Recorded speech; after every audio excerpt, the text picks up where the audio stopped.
Oi, como é que você está? Eu estou aqui para concluir a parte do módulo 5, né, do nosso estudo, da nossa disciplina de ensino de ciências para o ensino fundamental 1, né, e a gente vai se pautar essa conversa na avaliação, né, da aprendizagem, tá bom? Nós temos grandes tabus em relação a isso, concepções bem tradicionalistas, né?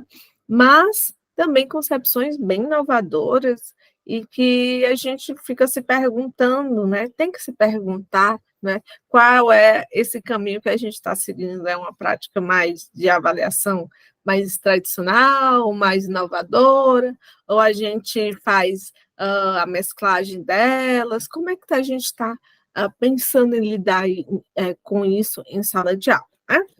E eu gostaria de começar essa conversa perguntando para vocês, primeiro, o que você entende por atividade?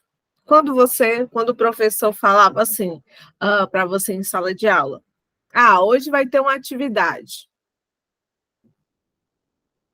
o que você pensa? Você pensa logo numa folhinha de papel, não é? Com questões para marcar? Tá. Pois é, a atividade ela não está contemplada apenas em papel. A atividade ela pode ser uma atividade prática. E é isso que o ensino de ciências tem nos mostrado, né? Ao longo da disciplina, a gente tem colocado que essas experiências elas são importantes. E aí, pensar na atividade é isso, não pensar apenas nesse papel, né? Em que o estudante tem que ficar sentado na carteira, né? Você pensar na atividade nessa mesma reflexão, nessa mesmo raciocínio, a gente vai também colocar o pensamento de avaliação, né? Avaliar, né? Quando a gente faz, vamos fazer a mesma pergunta. Então, hoje vai ter avaliação. O que você pensa? A prova, né? Você precisa tirar 10, quer dizer, o máximo, né? Mas que tem o mínimo, que aí vai variar de escola para escola, instituição, sistema de ensino, né? Aquele 6, 7, o mínimo, para que você tem que tirar, né? Então, já gera aquela aflição. E o que é importante, nós, como professores, docentes, né? Em que a gente busca essa reflexão, essa educação para emancipação, né, para uma reflexão crítica diante do que acontece, e que é essa a proposta do ensino de ciências, né? Buscar, de fato, esse conhecimento científico, né? Não ficar apenas no senso comum, né? Pensar essa avaliação não de forma apenas somativa, que é essa mais tradicional, né? Que ao longo do ano nós vamos fazendo xerox de atividades, os estudantes vão ali, fazem e respondem. Não, né? Essa precisa ser uma avaliação formativa, né? E essa avaliação formativa, ela tem que ser alinhada com a avaliação diagnóstica. Lembra que a gente sempre fala da importância de verificar a necessidade do estudante, da turma, para planejar a sua prática de forma intencional? Então, é isso, né? Uma avaliação diagnóstica, e uma avaliação diagnóstica não é só também no início do ano, assim como a formativa, ela deve acontecer durante todo o ano, né? Porque existem N situações, né, na vida do estudante, na turma, nas experiências, nesse processo, que é o processo.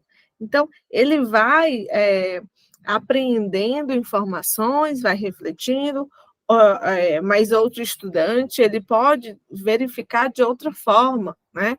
Então é preciso fazer essa verificação constante também, né? E seguir esse caminho formativo, né, de avaliação.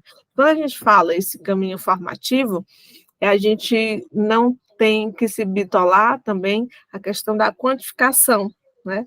Em que a gente só vai dar nota, mas a questão da qualificação, né? do que esse estudante pode tentar, buscar fazer, né? Sabemos que cada estudante tem suas limitações de aprendizagem, no entanto, para essa quantificação que é feita, né, de forma tradicional na avaliação, não vai estar considerando tudo isso, todo esse processo, né? Então, é isso que a gente tem que verificar, né? De forma quanti-quali, porque o sistema exige que a gente coloque uma nota, né? Mas isso pode ser feito de uma forma mais natural, mais simples, né? E é por isso que a gente não pode fazer apenas no fim do bimestre. O fim do bimestre é só uma atividade mais específica, né, que você pode estar fazendo, mas ao longo de cada experiência você vai analisando, você pode fazer anotações referentes a cada estudante, né, e aí você sim consegue fazer esse parâmetro do que ele aprendeu, como ele estava no início do ano, o que ele foi aprendendo ao longo do ano, para você, enfim, fazer as intervenções, tá bom? Então, o ensino de ciências, ele precisa ter essa visão, né? É uma visão que não é apenas técnica, como a gente viu no módulo passado, em que o professor deve saber, mas saber fazer, né? Porque ele precisa desse conteúdo, mas ele precisa buscar essa forma mais pedagógica de lidar com esse ensino de ciências, tá? Então, o tempo que se tem para o ensino de ciência, ele tem que ser aproveitado, né? Aproveitado para alinhar essa teoria à prática, né? Então, tudo que você vai falar, você vai também despertar de forma que tenha sentido e seja contextualizado para esse estudante. E assim você vai se aperfeiçoando como professor, vai se aperfeiçoando o seu processo de ensino para melhor desenvolver e ajudar no processo de aprendizagem do seu estudante, dos seus estudantes da sua turma. Né? Então, é isso. Muito obrigada. Estamos finalizando o módulo 5. Espero que você busque, tá bom? Para a gente aprofundar todas essas questões, realinhar, reanalisar, refletir, refazer, tentar, experimentar e prosseguir, tá bom? Então, tchau, tchau, obrigada.